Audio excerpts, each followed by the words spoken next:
You really have to get glasses, right? Yeah, you need glasses. That's absolutely essential.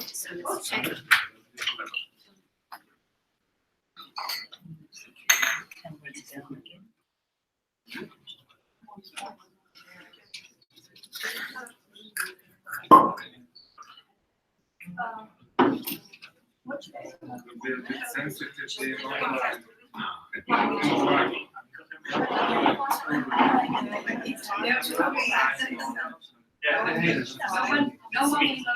Okay. Welcome everyone to the Rural Café. This is an online transmission on YouTube right now, so just so you know, for you that have never participated. Today we will be talking about rural education, and we have invited some people to talk about rural education in their country, because not every country has a rural education, and we would like to learn from those countries. So right now we're waiting for people to arrive in the online chat that should be appear. And but to start, I would like to introduce you to Karen Flack, which has come all the way from Australia, and she knows a little bit about these things. Maybe you can introduce yourself, Karen, while I'll look a bit at the situation here. So my name is Karen Flegg. I'm a general practitioner, and I currently live in Alice Springs in the centre of Australia. I manage it as a part of a team of over 20 doctors who go out to remote communities, more remote than Alice Springs, from Alice Springs, and serve the local Aboriginal population in the small communities that we go to. So we don't have a lot of support services in that you can be 4, 5, even a couple of hours by flight from the regional hospital, and most of our clinics are manned by nurses all the time and doctors only some of the time. So we have a nurse-led system in this part of our country only, where the nurses do the acute care and the GPs or doctors generally do the chronic disease management until they're needed to assist with acute care if they're actually present. If they're not present, the nurses have to ring up basically a GP hotline and get telephone advice or use telehealth in the same system. How does it work for young GPs that get education in Australia? Is there a rural track for them to learn about how to be a rural doctor? Yeah, so in general practice training in Australia is mandatory, postgraduate training, more or less. And there are 2 colleges, and one college is a rural specific college, and the other one has a rural track basically as well. So young doctors can enrol in training in rural practice only. Do you want me to face the crowd or the crowd got on the Facebook? That is a very good question. I think to make it a bit more social, I think we should talk right now to the audience, because no one has arrived yet on the call. Good, okay. So I think we should just do like this. So young doctors are able to get trainings to specifically work in rural areas, and that training can include skills in anaesthetic, surgery, obstetrics, other relevant things that people in the city don't usually use. Do you know the history behind how did it start? Because, well, I think, by the way, guys, this is if you would like to participate in the discussion, feel free to come forward. I can just speak for our organization, Eureka, that we have a lot of challenge with the recognition of a rural education, and we would love to have that, but we don't know really how to go about it. And sometimes it's nice to hear how other people have done. I don't think it started only recently, but I think it started a long time ago, because in former eras, GPs were using some of the skills that now have to be specially taught to go into rural practice.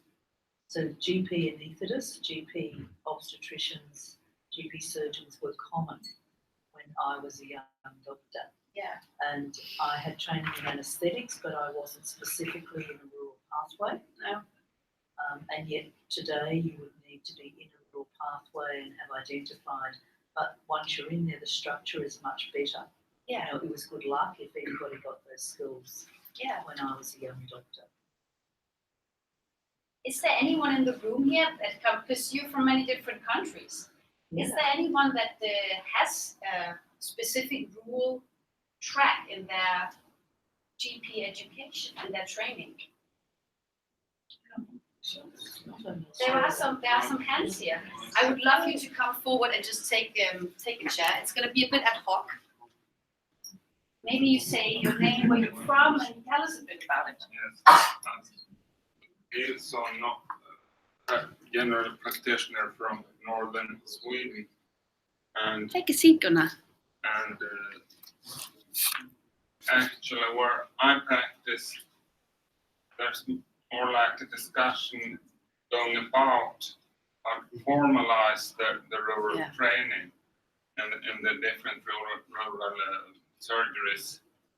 So I work at the rural practice, and it's an ongoing discussion, and in the far north that they have reached somewhat further and have a rural training center in Storuman, it's called. Yeah. And that's recognized as a rural training center, but we are more like discussing it and have not formalized it yet, but it's quite popular among especially registrars to go on the rural training track. And the main issue is not to engage the interest, but to manage for family and housing, and it's that kind of questions. Yeah. That's more limiting jobs for wives and so on. You know, sorry, I was going to say I have a question. So is your rural training for students, post registrars who already are doctors, or No. both? Because We of course we have a university too. we have rural training for students, Yeah. and there is a discussion about how to formalize your rural training for registrars. So it's like that. Great. You had more hands up. I had more hands, exactly. Could you, I think we can hear you also, if that you could please come forward. And if you haven't noticed, normally at the cafe, we have a little drink, a cup of coffee to make it more relaxed. There is some snacks, so feel free to take that also. Yeah. Hello. So hello, my name is Mihai and I'm a GP from Romania, and I work in the rural area. In what concerns the training of the family medicine trainees, our national society just changed, together with the ministry, the curriculum for the trainees, and starting this year, they started to come in rural practices. So in my practice, I had 4 trainees, each one stayed for 2 weeks, and it was very interesting for them. I talked to them about the differences they saw between an office in the city and the rural office, and they said they found it a bit different. So in the first year, they have to come to the rural area, and in their 4th year, they also have to come in the rural area. It was a bit difficult for the family medicine department from the university to find willing doctors in the rural area to take trainees, and this is the first step for us. But was it, is it formalized? Is that there is a difference between urban and rural areas in the education In the education of the trainees or of the people? of the trainees? I'm not sure. I think it's the same because they observe, and you try to tell them the differences and what's more important. But there are. You don't know. I don't know because nobody told me what to show the trainees. No, So that's exactly, that is I was thinking that is exactly what the- was my first shock when I went to a rural area, what were the main differences that I saw, and that's what I tried to show the trainees. Nobody told me what to do with them. No, exactly, and that is the main and the common problem that we have. But this is a start, and I think that in the next few years we will have some sort of guidelines and things to. And the question is, what should those guidelines be? Yeah. That is, yes. Is there a guideline for urban doctor, GP, or is the same for the urban one? I don't understand the question. Have you some guide? You say you have no guideline for as a rural treatment, but have you some is there some guideline for urban one? I'm not sure. You don't know. I don't know because this was my first time and I don't know. You're making a start anyway. Yes, it's a good start. Exactly, yeah. Good start. There was some more hands around, people that might have some input about rural education in their country. I saw a hand before. Well, I can tell you that one of the big things in my country I'm a GP trainee from Denmark. And the first question I always get from both Danes, do you think there is a rural area at all? Which I can tell there is, for sure. I'm sure that there will be a difference in the way that you would approach a curriculum for rural education in Australia as opposed to Denmark, because they are very different countries and the distances are not the same. But I was really curious to hear a bit about what are your thoughts on this? If we had the liberty today to make a rural education, what would we like? Is there anyone there was a hand over there? Would you like to contribute? Yeah. Yeah, that would be lovely. I work in Montenegro, and I work in 2 surgeries. Yeah. In the morning, I work in some kind of semi-rural, but it's actually a rural area. And I work there for 4 hours. And in the afternoon, I work in the city. I exactly know what is the difference. Even though no one told me, even though no one teach me, even though there are no guidelines. In the morning, I have to be like a Schweizer's clinic, going from the one village to another, having elderly patients. They are unable to come to me, so I have to go to them. And in the afternoon, I'm like sitting and everything is going okay. Patients are coming to the surgery and nothing happened, and I'm under stress, not under stress, and everything is okay. So it is kind of different, although I'm trained as a GP to think about something that is in the area where everyone can cover it, when everyone can help. There, I'm alone. The next city is maybe 20 kilometers far from my surgery. Emergency cars never came because it is in the border of 2 municipalities. This is not our area. This is not our area, so I'm alone. If I manage to transport my patient before the emergency car, whatever and wherever comes, okay, I can survive. Yeah. So it is a very big difference that I mentioned before I started. Yeah. Thank you. So as we can hear, does that mean when I hear you say that, I wonder, would you have liked it when you were a GP trainee to tell you what is it about? To prepare about Yeah. and to give me the freedom that I can reach Yes. my nurse there and call by phone, instructor by phone, and to have, how should I say, very equipment, personnel and helpers that can do anything without me. Yeah. Great. Thank you. Any other comments on that? Yes, Say please. something. Yeah, Maria, In some countries, feel free to come forward. always, some countries, it's either when we are a student, medical student, we have to go to a rural practice and for a month, 3 months. It's the same in Greece. It's obligated in many medical schools to go to the rural practice and live there for a month or so with the GP. And also, it's after you get your medical degree, before you start your specialty, you must go for, let's say, a year in rural practice. So every physician knows or get an idea of how a rural practice should be.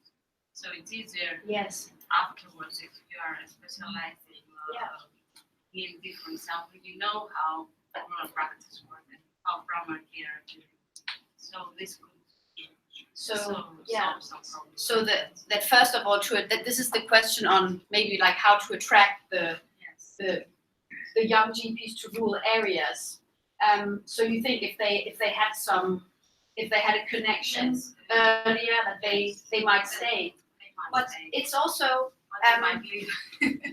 I can give an example that we recently had in Denmark. That was and I'm sure that maybe someone else has experienced something similar. It is the lack of GPs. Often there will be some kind of thing has to be done. So in Denmark, there was basically an idea: let's just send some of the youngest GPs out in the rural areas and help that big need of GPs. But my first thought when I heard that, and I don't know if you agree, is you might also kill that little flame in the eye of a young doctor, or maybe just a very new doctor, if you are put out into rural practice that you have not been prepared to. And that's why I raised this question on rural education. What should we teach our colleagues if we started one more time with all the experience you have? We have unfortunately no one that has been joining us that we hoped could tell us a bit about their experience. But I mean, we're so many people here, which is amazing. And if we now put our heads together, what would we redo if we had to create a rural education? What would be the contents of that? There are some. And don't be scared by what I said we can do in Australia, because every situation and country is different. And Exactly. Australia is unbelievably remote in some places. So Exactly. please come forward with other ideas. Exactly. Yeah, my name is Eureka from the Netherlands, and the Netherlands, you have to see it as a very big, widespread town, so we don't have really any rural area, because everything is covered within 10 to 15 minutes drive for ambulance, maybe 20 minutes. But what we have in the Netherlands, I think it's very great. It's very special. After the Second World War, there was a lot of interest in colonies and tropical medicine. And from that, they got a society established on tropical medicine, and there were always doctors trained to get abroad. And now for over 50 years, it's an education, and I've done it myself for 2.5 years. And I did it before I started my GP training now, and because I wanted to work abroad, like as a voluntary doctor for MSF. I didn't go to MSF, but people go to MSF as well. And just gain work experience to interact with other cultures. And the program exists of year surgery. So we learned the basic operation, like the hernia. I don't know the English name. The operation for hernia. Yeah, Yes, and I know what you this kind of things. At least you could do a basic surgery, and we did a year gynecology and obstetrics. So I learned to do some cesarean sections. And along these 2 years, every 2 weeks we had a topic on urology, how to put a super poop in. And along the way, we got a lot of different topics. And the end of the course in the Netherlands was that we had 14 weeks at the Tropical Institute, an intensive course every day, and they Also, they made us aware of how policy is working, how we can interact. There were just so many topics and also a lot of public health. So we got quite prepared. We went sent abroad. So I think, yeah, maybe from this program, so we don't have the Australian program, but I think it's nice to maybe know it's there and you can grab an idea. And the Tropical Institute in Amsterdam, the KIT, is running this course for 14 weeks and everyone can participate. It's a little bit expensive though, but if you're interested to start somewhere, that's a nice thing to do. Yeah, maybe also Liverpool has something like that, but I don't know if it's so short. Yeah. So the contents of definitely some kind of hands-on training that is, you mentioned surgery now, and what about that? Is there anyone that, because I can recognize many of these things we have in our GP training, at least in my country, and I'm just, thank you. Cheers also out there. Cheers everyone, thanks for coming by the way. What do you think about this input? Because maybe it shouldn't be me talking all the time. May I ask a question just for clarification? When you talk about hernia, inguinal hernia, you need operation or just reduction of the hernia? Because operation, I think it's you need sterility. There are some issues. For minor surgeries, I'm okay. So it's something that should be taught for, especially for rural doctors, for all doctors actually, but especially for rural doctors, also way to, for example, how the first intervention when you broke a leg or an arm, etc., etc. If it's a real operation, I'm a bit concerned nowadays. So it's not a GP training. It's just it's a training to be able to work abroad in low resource countries where you not have an option to refer. So of course, as a GP, I wouldn't advise to do elective surgery. No. Yes, but so it's different. One thing is if you in the Netherlands teach people who wants to go to Africa or to another issue is if you want to teach rural doctors specific skills in rural doctors in Europe. I guess the reason that you react is because you think this is maybe not what you think it should be part of the rural GP training. But the question is, my first thing it comes in mind from my work, I think the patients with the multimorbidity, with multiple problematics, little time, and no access for referral. That is my first thought if I have to think. And how do you prepare someone for that? And yeah, please. I'll just tell you what they did at Keele University. Yes. Every university in the medical school in the UK that's looking at rural is doing it differently.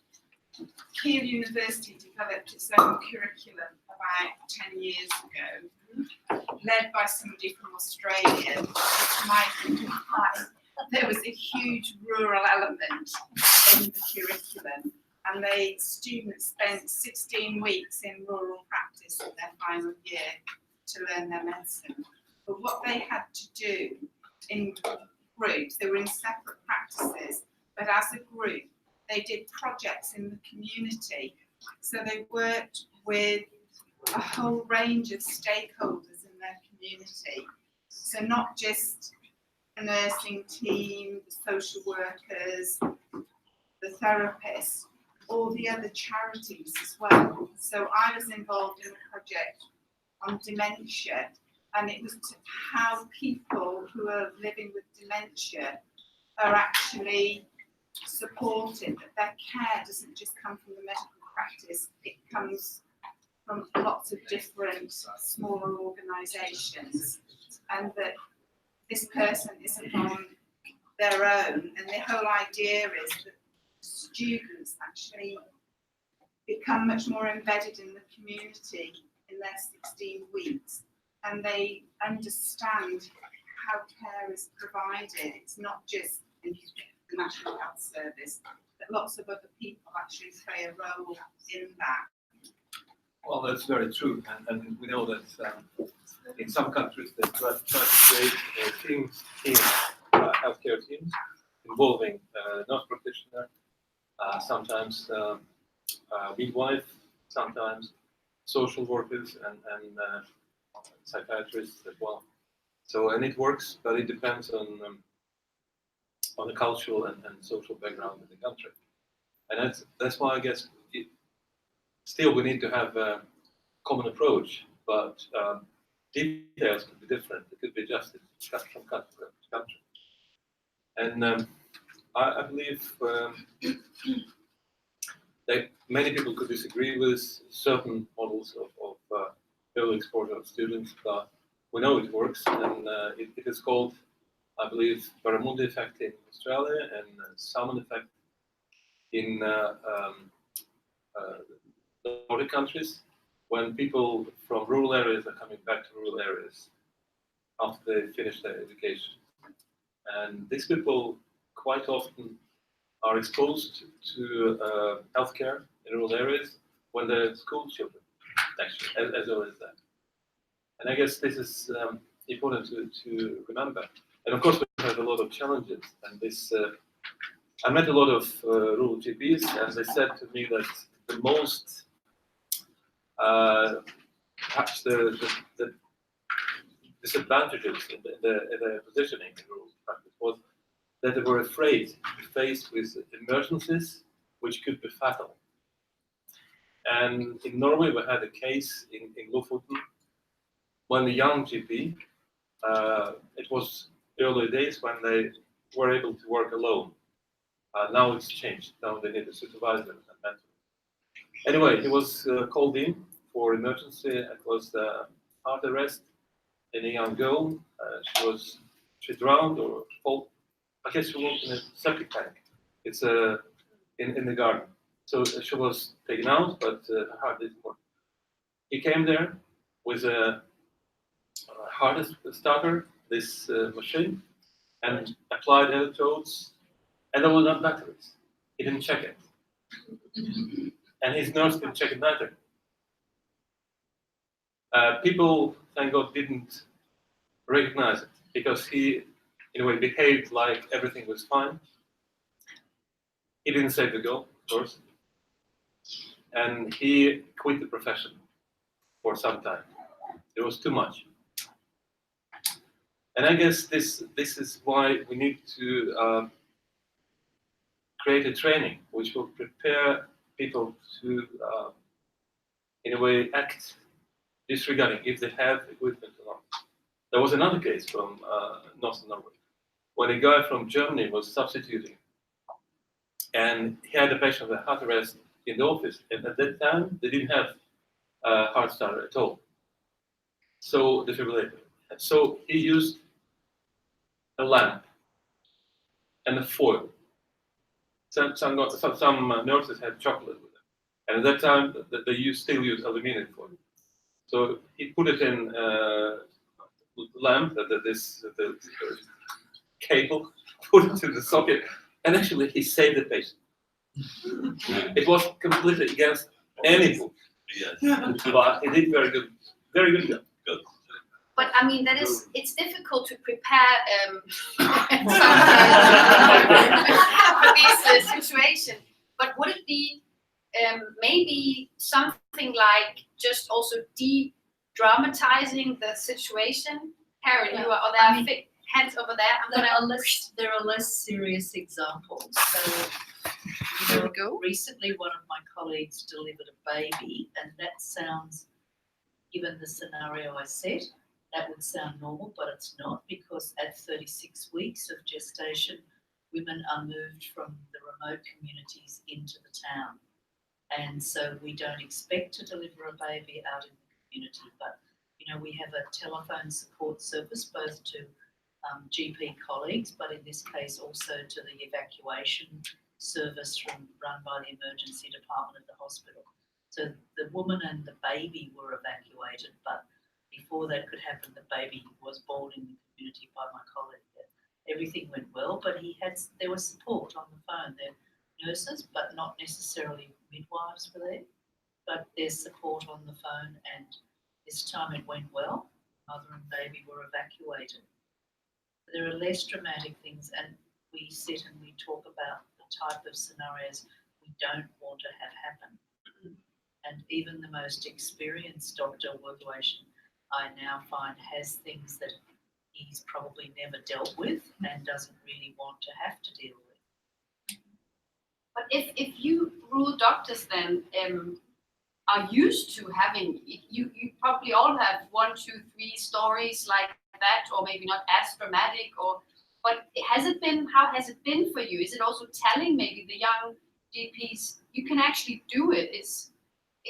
You know more than you think. Is there something like if you have to look back? Yeah, please. I would like to comment on this, not to make it depressed, but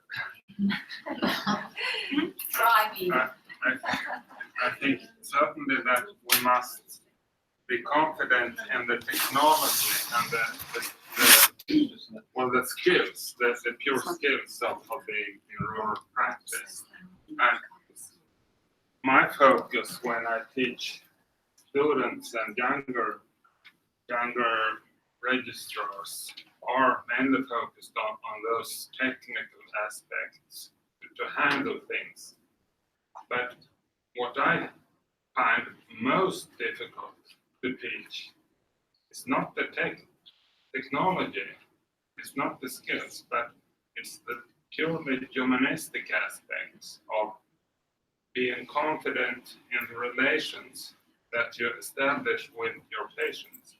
Because when you're in rural practice, you're not one out of 10 JPs which the patient may choose from, but you're the one, or perhaps one of 2, and acknowledge that you have a relation with patients. When you go out, you do your shopping, you buy your milk can or anything. You see your patients everywhere. And that aspect of rural practice is more difficult to teach than the pure skills, I would say. And my advice is to tell the students to read novels. I have some novels which I advise them to study, because there they can find examples of how you manage to go about with the humanistic aspects, which take far more time than the pure skill aspects. Interesting. So maybe we can't learn everything. Or we might not come up with a perfect prescription of the education, but Donata is over here. Donata from Poland is waving. Stay. Yeah, just stay. Yes. Hello, I'm from Poland, and 40% of our patients are from rural areas, and 1/3 of our GPs is working in the rural areas. And just I would like to underline that believe in your patients and believe in a strong community, and look for leaders in this community, and just look for needs in your community. Because even in Poland, each region has a bit different needs. So you cannot be prepared for everything, but you could be prepared for needs of your population from this region. And remember, you are dealing with rural people. Usually, they are dealing with chemicals. And our colleagues from occupational medicine are perfect and are experts in this, but there's lack of links between primary healthcare and occupational medicine. So I think we should learn from each other, from our experiences, even from the old tool which is called peer review groups. We can connect via Skype, so we do not need to, devote time and we travel for 100 kilometers to meet each other. So there's a lot of tools, and it's just like puzzle, which could be completed with help of each other. And speaking about educational agenda, I would really focus on So, emergencies. Yeah, so that's your suggestion, but also, yeah, like you said, peer review groups or balance groups are great tools, and many people don't know about them. So that could definitely be part of how do we do a setup. I mean, this is actually a really good example. Even this cafe, I've been sitting. Trying to organize people to come from different places to this conversation. It was actually quite good. I can tell you, I'm sweating a lot, and I have been very nervous to have this going on right now. And of course, something did fail. And how do you prepare someone for that? And I think you're right. And I think you're right that that was a very important tool. That is the communication with each other and the support. Yeah. Yes. Yeah. Sorry, we need a break. Yes. We've got people all over the Okay. UK who have joined together, but they can't see us here. Yes, and I don't know what to do. I've already tried to address the issue, and the answer was that I can't do anything than send a link, and I have sent the link and if to access the. But how can they all see each other? Sorry. How can they all see each other from their different places and not us? Can we just take 5 minutes break, see if we can just sort Just stay here. You don't Problem need is to that we are on. But, leave. You can It's eat right now. some snacks. And we can eat. is everyone sitting down? Yeah.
Hello. Hi. Hi. Hello. That's better. Hey. We've been having a right old chat ourselves. Robert. Hi. Hey. Wow. Maybe you do a trial, say something, see if we can hear you. Can you hear me? It's Rob Lambourne. Can you hear me? Oh. Joe Scott Jones from New Zealand.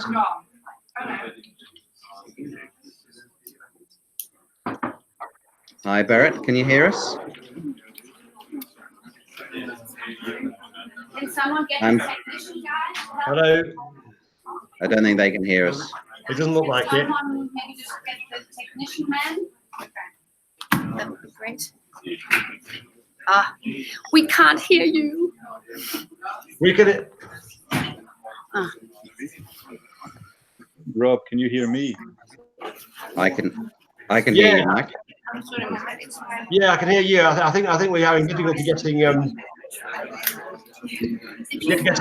Bratislava to actually see and hear us. Oh, we have you on now. There was just someone using the plug for their phone. So. So are we all on now? Unbelievable. Unbelievable. Thank you. You're there. Thank you so much. I just found out someone just deplugged something. We've been chatting Hey, amongst guys. ourselves for the past 45 minutes. Hello. I'm so glad to see you. Thank you. Good to see you too. Yes. You would not Although- believe how much I'm sweating. Sorry. Is it hot there? That too, and I'm really glad you're on. Hi, good to see you. How are you? Hello. Very well, thank you. It looks as though we've lost Abigail and David. Yeah, but fair enough, because we have. I concentrated on just getting people settled here, and but I'm really glad to see you, and maybe I could get you to introduce yourselves. Well, I'm Rob Lambourne. I'm hi Rob, a GP in the very north of England, on the Scottish border, rural remote GP. I chair the RCGP faculty, the RGP Rural Forum, and I'm quite heavily involved in GP education. Wonderful. Thank you. You're welcome. And Mike, introduce yourself. Mike, you're muted, Mike. Mike, you have to mute yourself.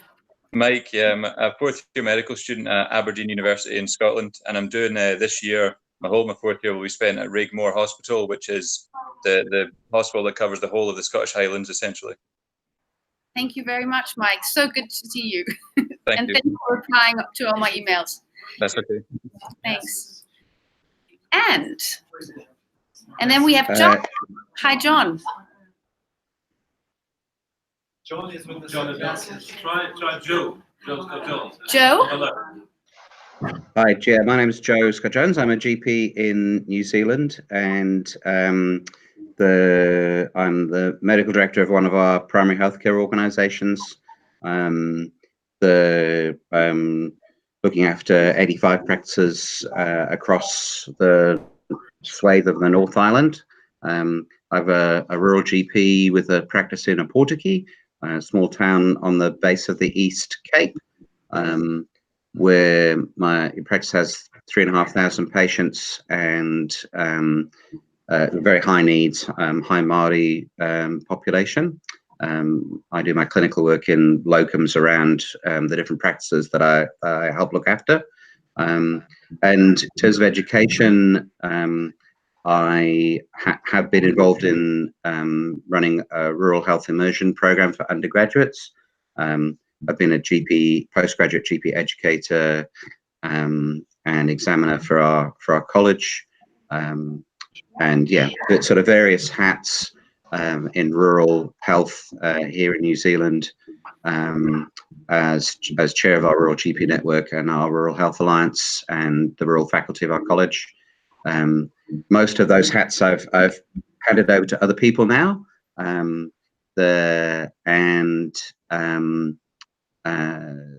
Yeah, I'm just about to give up the board membership of our College of GPs as well. So I'm looking forward to that. So that's a little bit about me. I'm married. I've got 5 kids. Wow. And also, I would love to mention that, Joe, what time is it for you right now? I'm so impressed you are here. I've been here for an hour. It's now 4:30 in the morning. I'm so sorry, Joe, and thank you so much. Yeah. We've been having lots of fun. We've learned a lot about each other. Okay, Rural GP, 4 in the morning, and 5 kids. That's pretty amazing. I'm not sure if you were able to listen to our conversation at all. We haven't had anything. No, but what I would like to ask, or just to throw out there, I had prepared a few questions because I know that in the areas where you work, you actually do have a quite well-established rural education track for, or tell me if that's true. Maybe I'm not well informed enough, but that you have a track for medical students or young GPs in rural medicine. Is that right? And if I would love to hear how did that go about with the establishment of that? So I might start that, if that's all right. That'd be great, Joe. So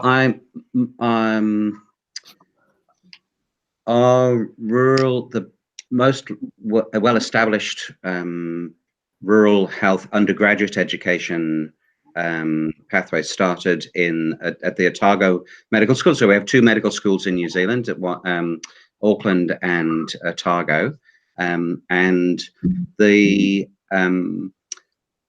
the Rural GP network at the time was a group of rural GPs who were meeting online, usually just by teleconference at that stage, because it was probably not quite before computers, but it was sort of fairly early on. And they were getting together because attending different NZMA conferences, they realized that there was a cultural difference between rural practice and urban practice that wasn't really being met by the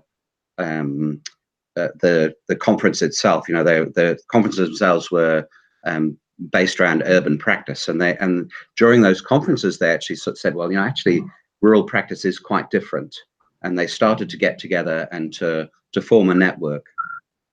And one of the things that they recognized fairly early on was that there was because of that, there was a need for specific rural undergraduate education.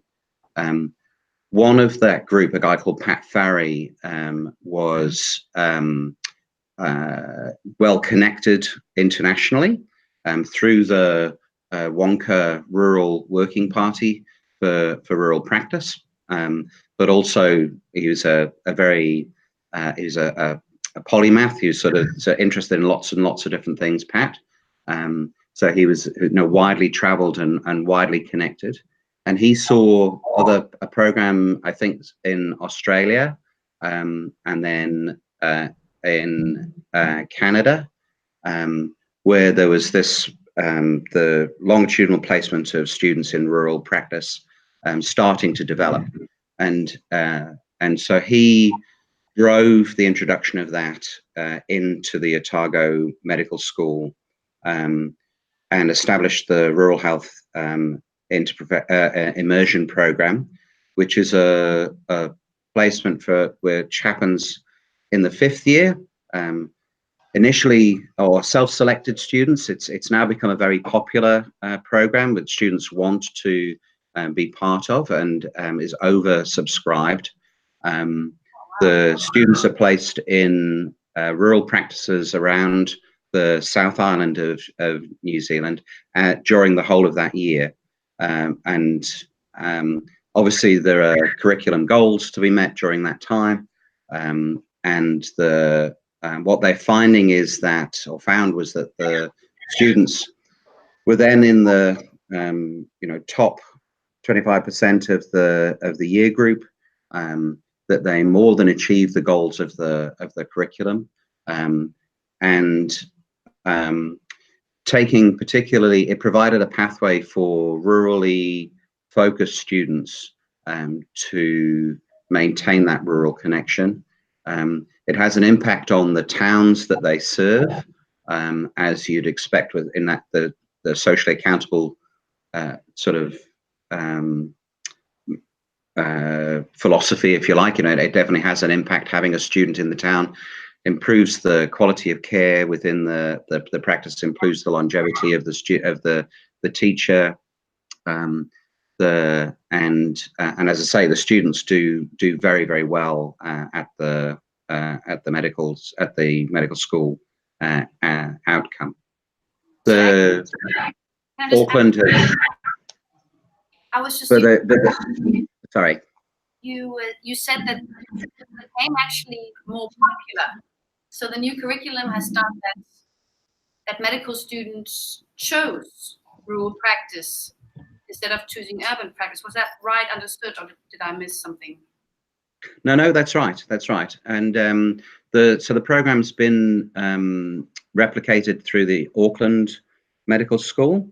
They established what they call the Pukawa program in Northland.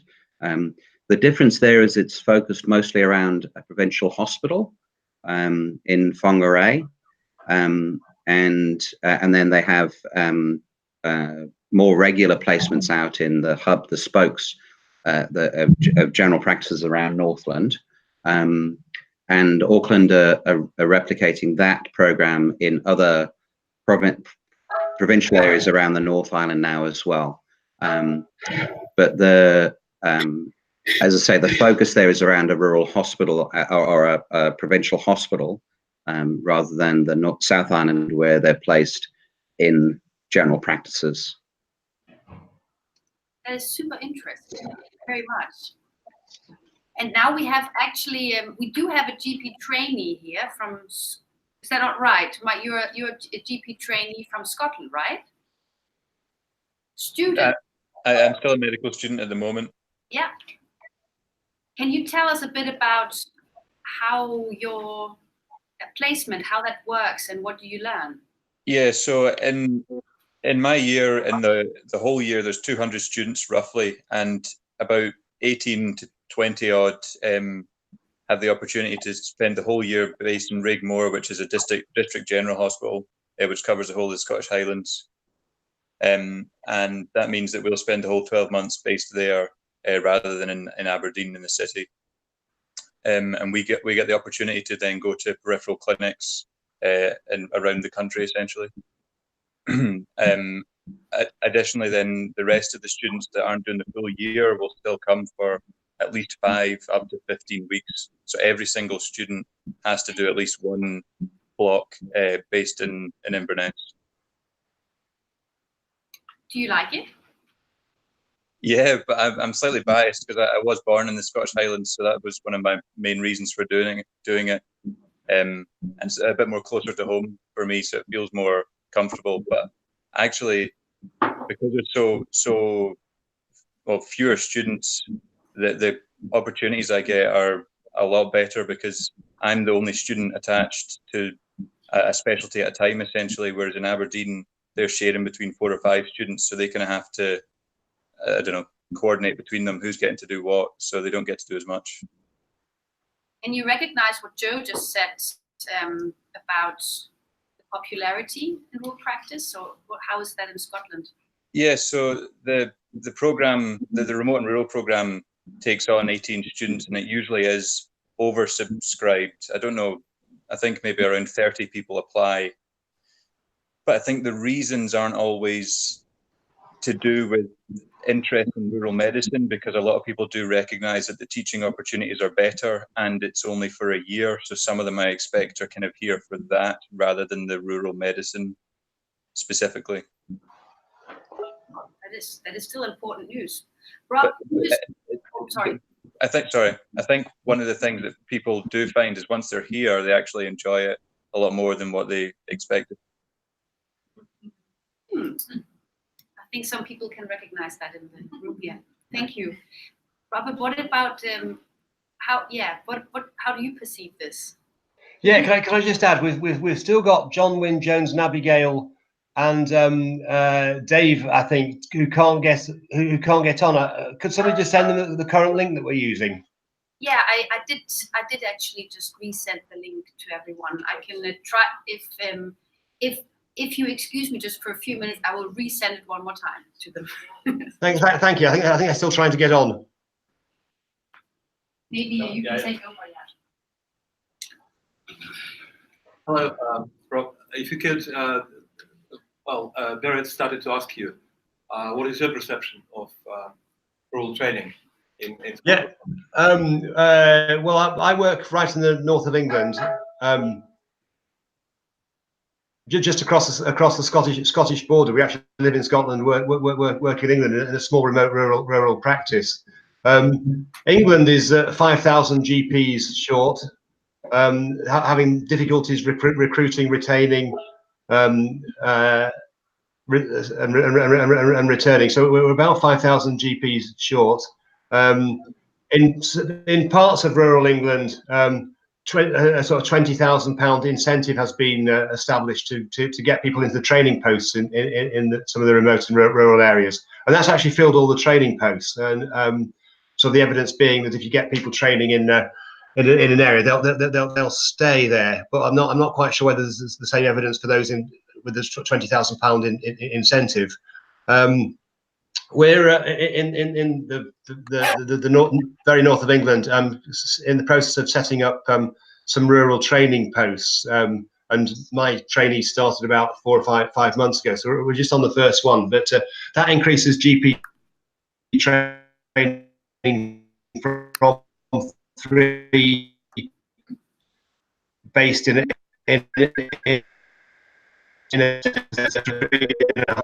years with the appropriate secondary or other care specialities, so you can learn the sort of both the depth and the breadth of experience and training required for a successful working in remote rural small practices.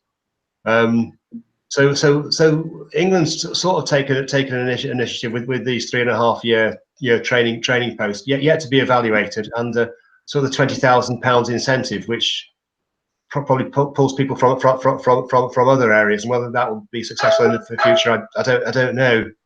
And then I'm involved in ongoing education as well. So we've just this afternoon had our 6-monthly continuing professional development meeting in our building, which about 12 local practices attended.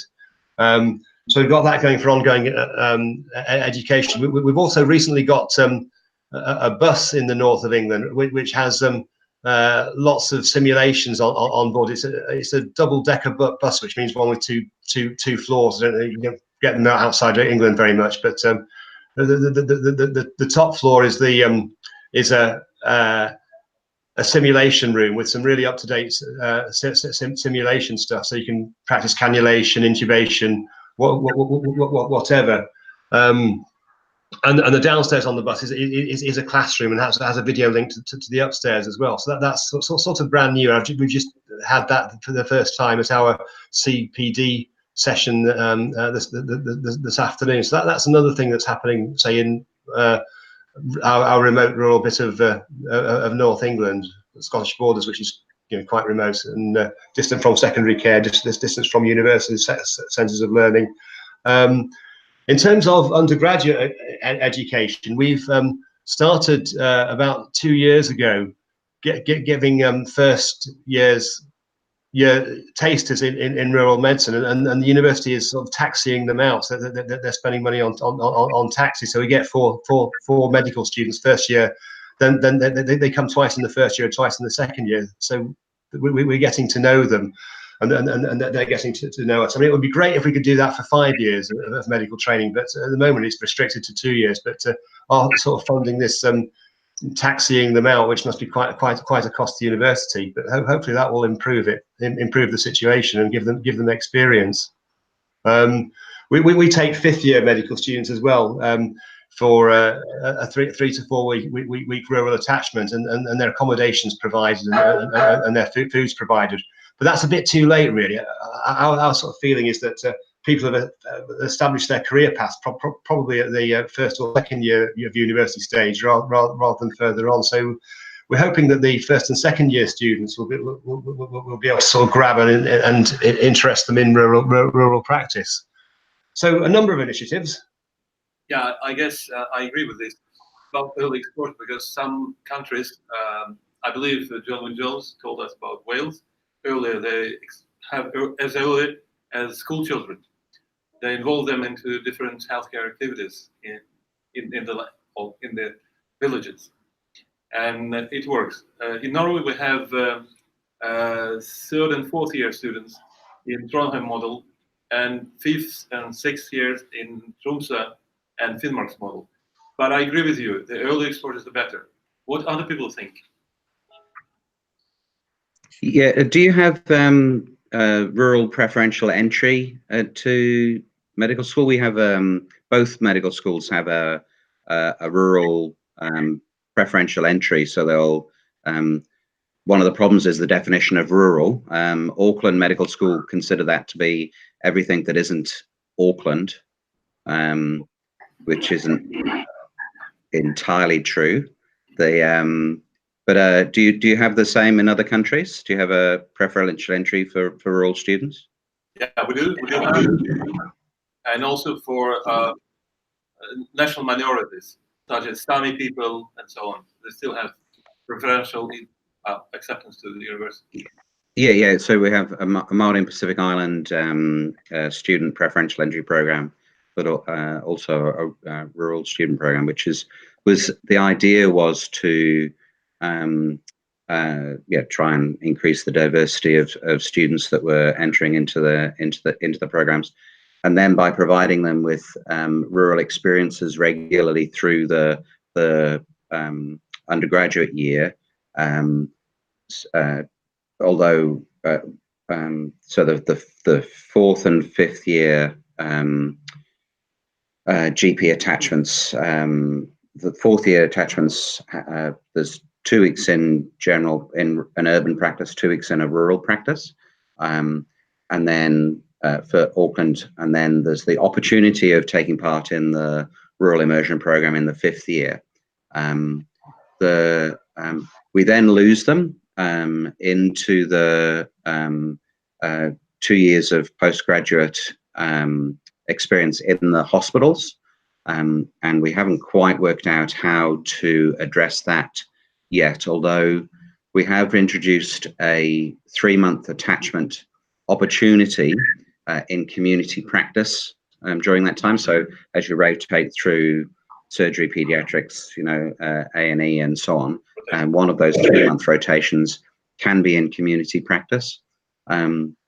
We have the wonderful system in New Zealand of having a Ministry of Health and then 20 different district health boards, each of which is charged with providing services to their communities. We're a country of 4 million people, mind you, so the size of a small city in some countries.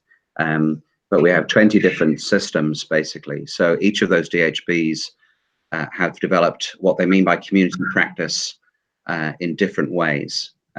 Some of them offer that 3 months in a general practice, some in rural general practice, quite a few in a community pediatric clinic or a community mental health clinic, which is really just an outreach service from the DHB. And there's a bit of debate about how effective that is in providing young doctors with that experience. But at least it's a start. So we're getting there. And then there's our opportunities for postgraduate training. In general practice, the normal training scheme is a 3-year scheme. We have a number of years ago, again, building on from what Pat Farry started, developed a rural hospital doctor training program, which is a 4-year program that includes a couple of academic papers, but is focused around our small or usually the provincial hospitals, some of the small rural hospitals, and is producing rural generalists who have extended surgery, anesthetics, obstetrics, or general medical skills, and that are designed really to, the curriculum is designed to fulfill the needs of the small provincial hospitals for generalist providers. A lot of those rural generalists do dual training as general practitioners as well, and so they will provide general practice services in the community where their hospital is based, and then provide in-hospital services as well. And that's great. I mean, that's taking young professionals, providing them with rural experience, often not in the same community over the 4 years. They often have to rotate around because they have to do specialist anesthetic training for 6 months, and they have to do specialist obstetric training for 6 months or a year. And they're not necessarily going to get those training places in the same place. So often the rural hospital doctors are traveling around, which I think is a bit of a problem, because it's during that time that they meet their partners, and the key issue, as we all know, for encouraging people to settle and stay in a rural town is that your family has a meaningful life. And if you meet your partner who's in the ice bar in the center of Auckland whilst you're doing your anesthetic training in Auckland City Hospital, then yeah, you're likely to want to, or they're likely to have a career that's urban based rather than rurally based. So yeah, I have tried to run speed dating programs in Aporiki. So we for when our rural students are there, I was never very successful. I think because I chose our local Scottish country dancing group to be the speed daters, and they all tended to be in their late 50s or early 70s. But yeah. So also the others, I'm really curious about, and I think you didn't follow our discussion, but we had this talk about, this, how is it possible that someone is so interested in rural medicine as a young, if you don't know, and we see now that people, you say it's super popular, Mike says the same, you say that actually these rural tracks are popular. And I'm just a little bit curious, what is the content, or what do you think, why is it that they are popular or have become popular? Because that's what we need. We would like to take your recipe on that and copy it. So if you could come with a recipe, either of you, personally, what you perceived, Mike, maybe, or Rob, tell us please also like what your thoughts are. Far away, we listen and are curious. For me, I think I find it interesting because you think rurally you kind of get to do a bit of everything, because obviously you don't have the specialist services. But then for me, the problem is once I graduate and I decide what specialty I'm going to do, unless it's kind of rural GP, they're all probably most of them are going to be city based. And if I want to do that, I'm going to end up based in a city, which isn't great. So we do have the concept of the rurally focused urban specialist. Urban based. So if you have your pediatrician who's based in Christchurch, but serving the community along the west coast of the South Island, so that rurally focused urban specialist develops a special relationship with the GPs in that area, and then provides video consults. Sometimes does a round of education meetings, or provides a sort of, I don't know whether you've come across Project Echo from the from New Mexico, a sort of a case-based outreach education program for based on a video conference. So the urban specialist has with a particular interest in rural, can maintain that their necessary collegial, the practice in the center, but have this sort of outreach experience, more than just providing an outreach visiting, fly in, fly out sort of clinic. It's about having that ongoing relationship, knowing the people in the community, being known by the people in the community. I think some of them find that really satisfying, and it obviously provides good service in the communities as well. So don't despair if pediatrics is your thing. But I think for me, one of the things that attracts people into it is what Mike said. It's I landed many years ago in Apodiki as a young doctor and found myself with a 30-bed hospital, and intrapartum obstetrics, level 2 nursery, providing direct support to the ambulance services for roadside rescue, high needs community with desperate for general practice. So even somebody like myself was welcomed with open arms, and anything that I did was gratefully received. But also as a professional, I was using all of the skills that I'd picked up through medical school and my early hospital experience. Every day it was incredibly varied, and I think that's what attracts people into the rural hospital training program. They see that it's extending, that the people who have that generalist attitude, they want to be able to do ultrasound, they want to be able to do the roadside, the emergency care, they want to provide in-hospital care, but they also want to provide continuity of care to families. And the hospital training program pathway sparks their interest. But there's also something about the recognition.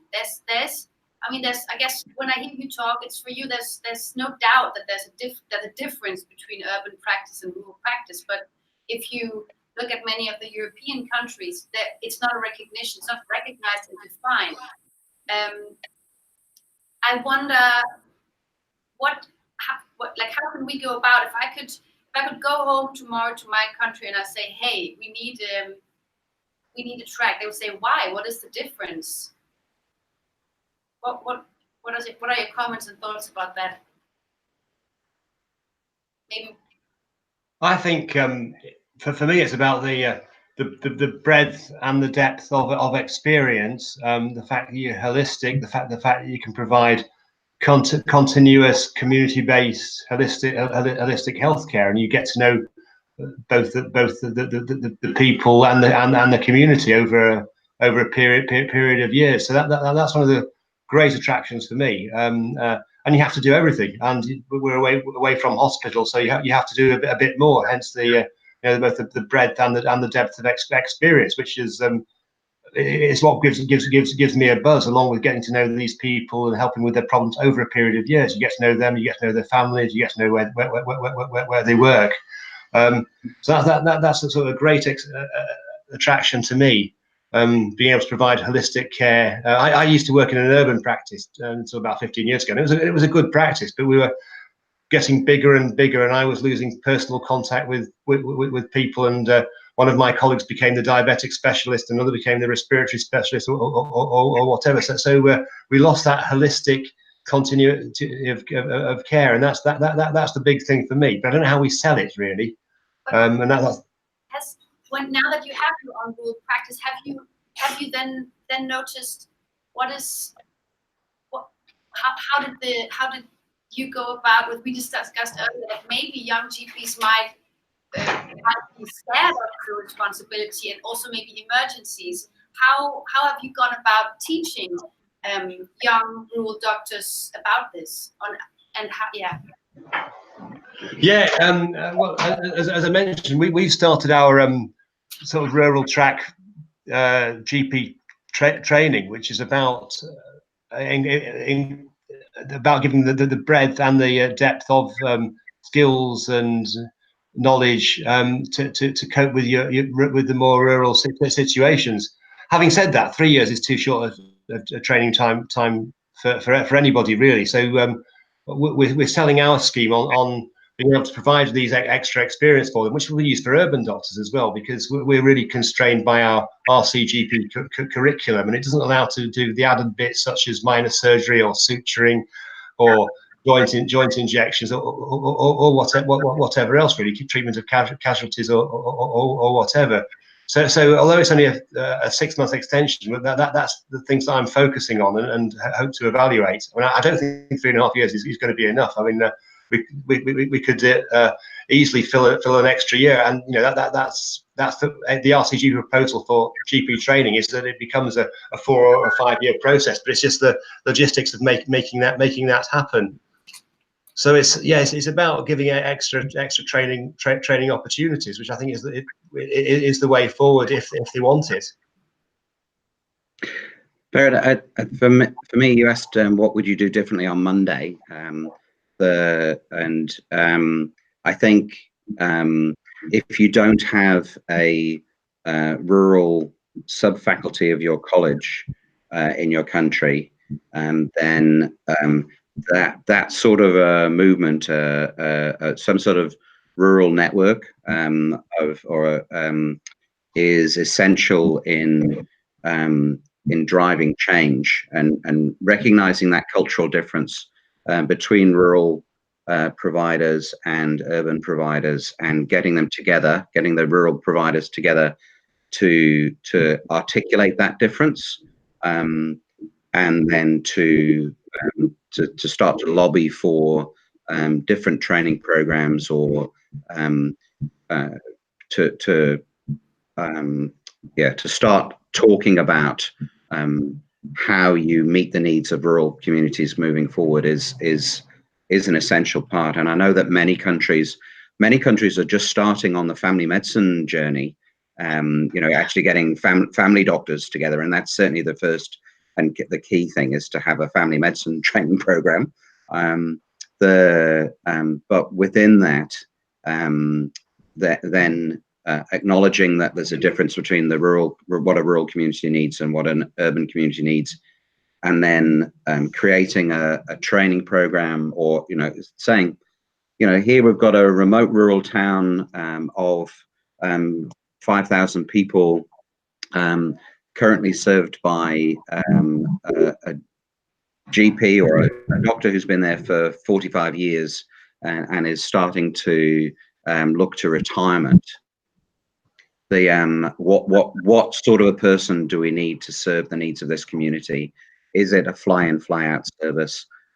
Is it somebody who could provide on-the-ground emergency care, as well as the chronic family care that we all know and love? But it starts with acknowledging that there's a difference and networking and getting people who are passionate together. Thank you very much. I have been ignoring my audience, which is not very polite. I was wondering, is there someone that has a question to? No, expert panel. Yeah. Any thoughts?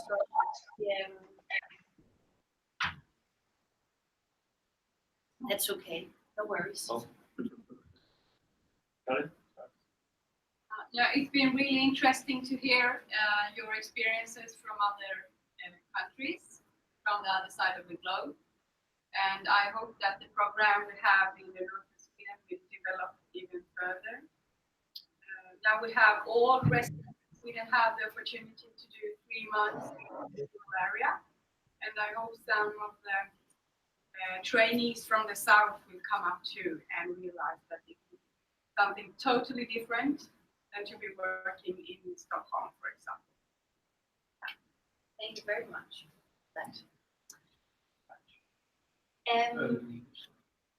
Are there any comments? Any other questions or comments from the audience? Yeah. Maybe that one of the main issues in rural situation is that, for example, my father, I'm from Spain, and he's gone to France. And one of the main demands they had there was that the GP should stay at least for a couple of years. Like one of the main issues, and many doctors have said that, you know, for a long time your patient, you know your population, you know everybody, and you are one more member of society there, even though you're foreign.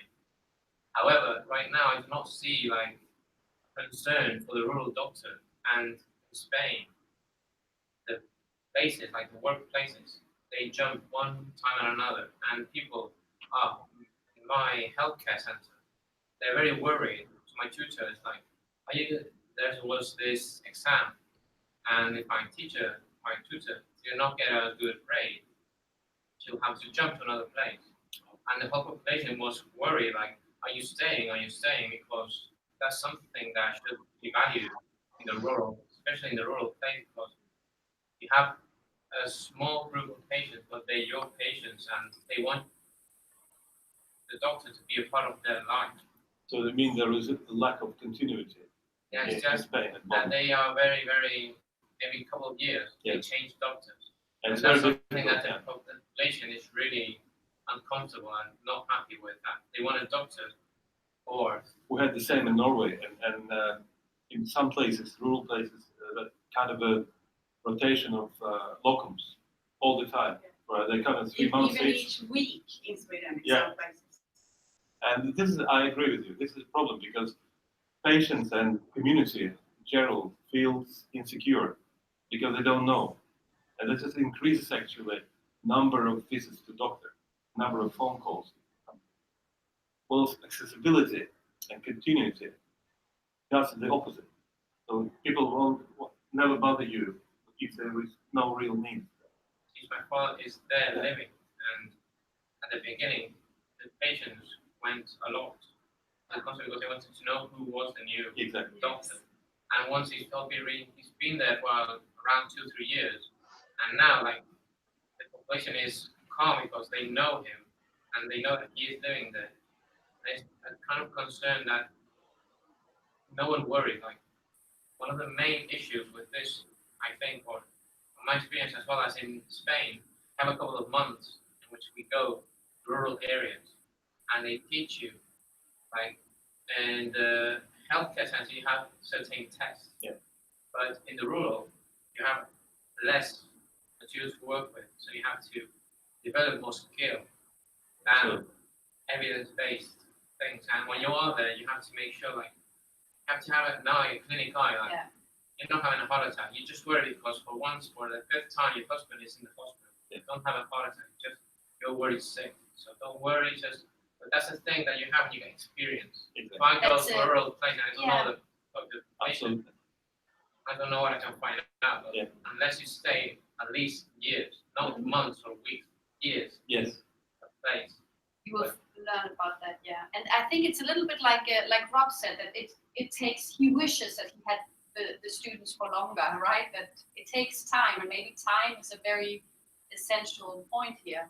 What about our expert panelists? Could you hear us, by the way? How, because we were talking a bit from the second row. Was it okay connection?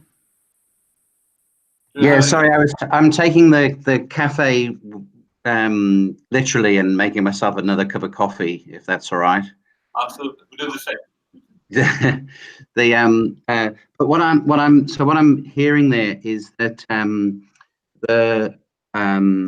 if I'm right, that the concern is that if without for the community, they need continuity of care, and they're when they have a young doctor, they're desperate for that person to stay. But as a trainee, you need to have a broad breadth of experience to be able to serve the needs of the community. But at the same time, you're at a stage where you're developing that broad experience base. So, and it's so there's a conflict there, if you like. You know, you arrive in a situation where you're needing to develop the skills that you will develop because you get exposed to the need. So it's sort of chicken and egg. you know, you can't necessarily develop the skills outside of the community that you need for that community.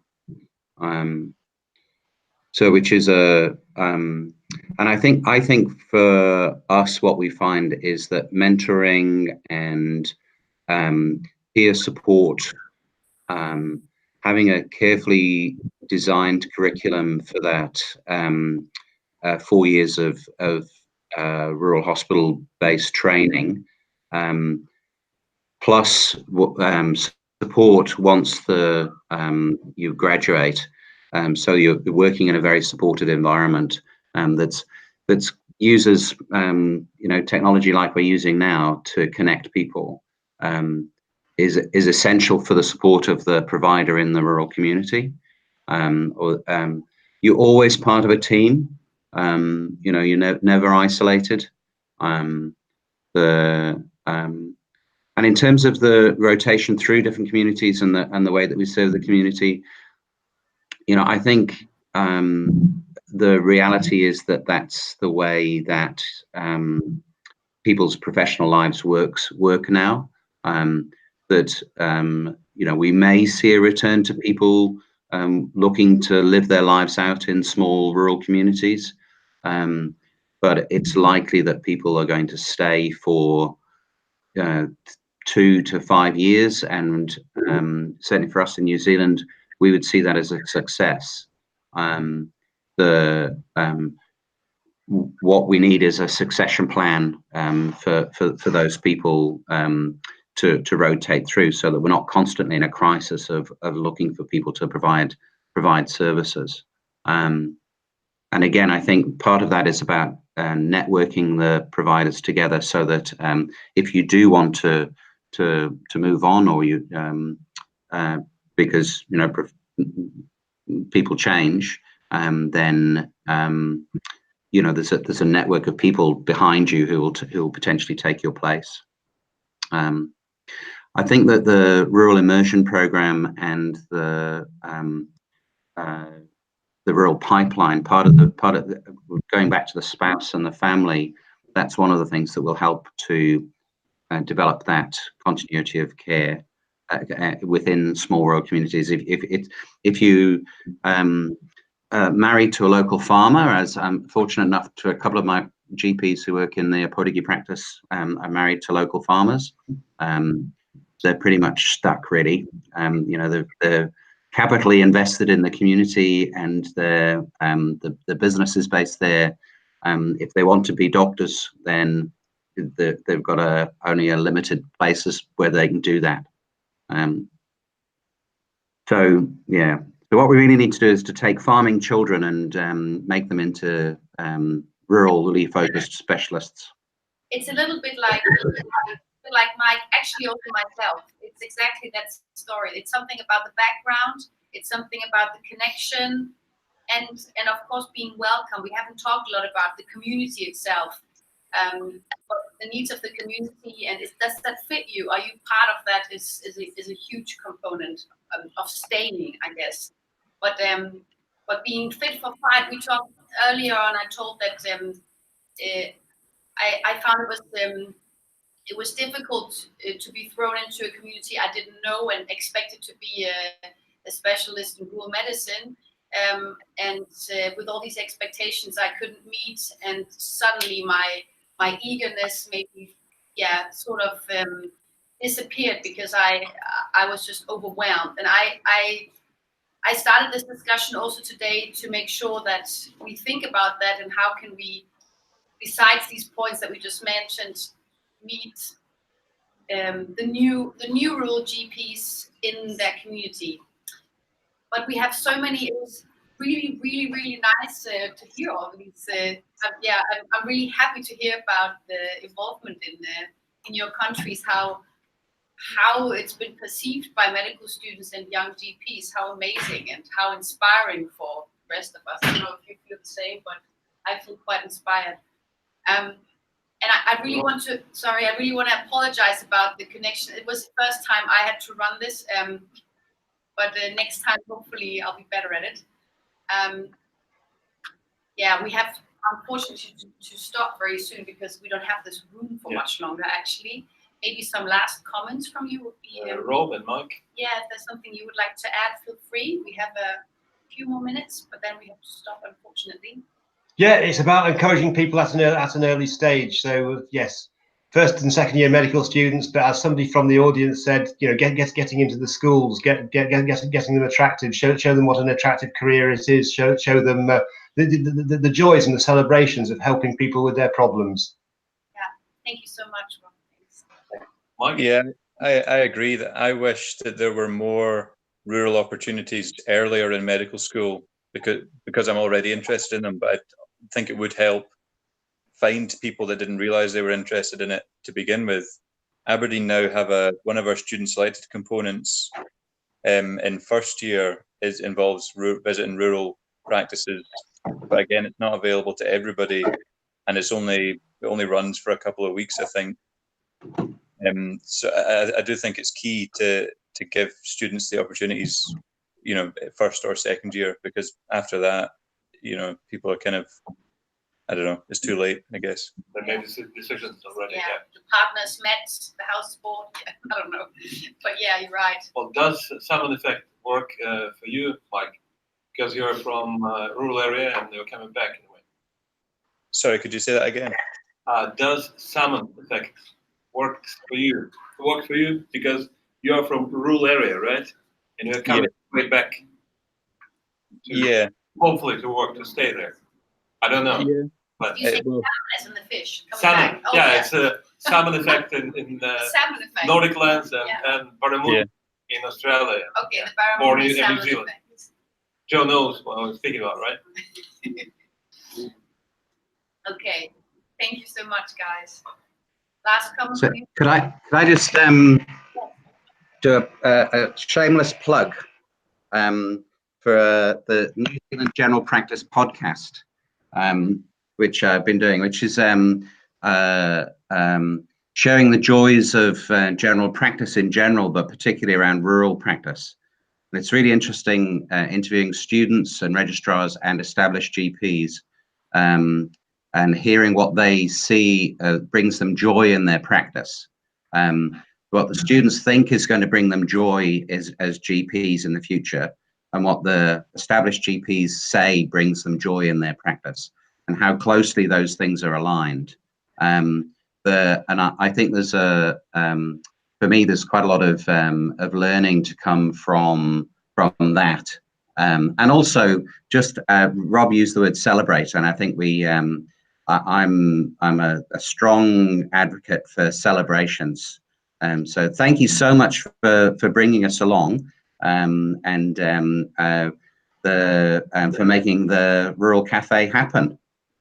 Thanks for joining, and I'm sorry for the guys that tried to join and made the effort and couldn't join us, but thank you so much, audience, for being here as well, and please have a great evening and a good morning, and hopefully talk to you soon.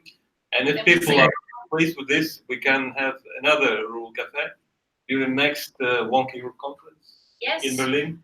And also in our, we have the EUREPA, the organization of rural and isolated practitioners in Europe. We will have a forum in the Azores in Portugal this November, and maybe we can connect there. Yeah, absolutely. Have a great day, guys. I don't see many of you drinking coffee though. We changed. Okay. Bye, guys. Cheers. Bye. Bye. Thank you.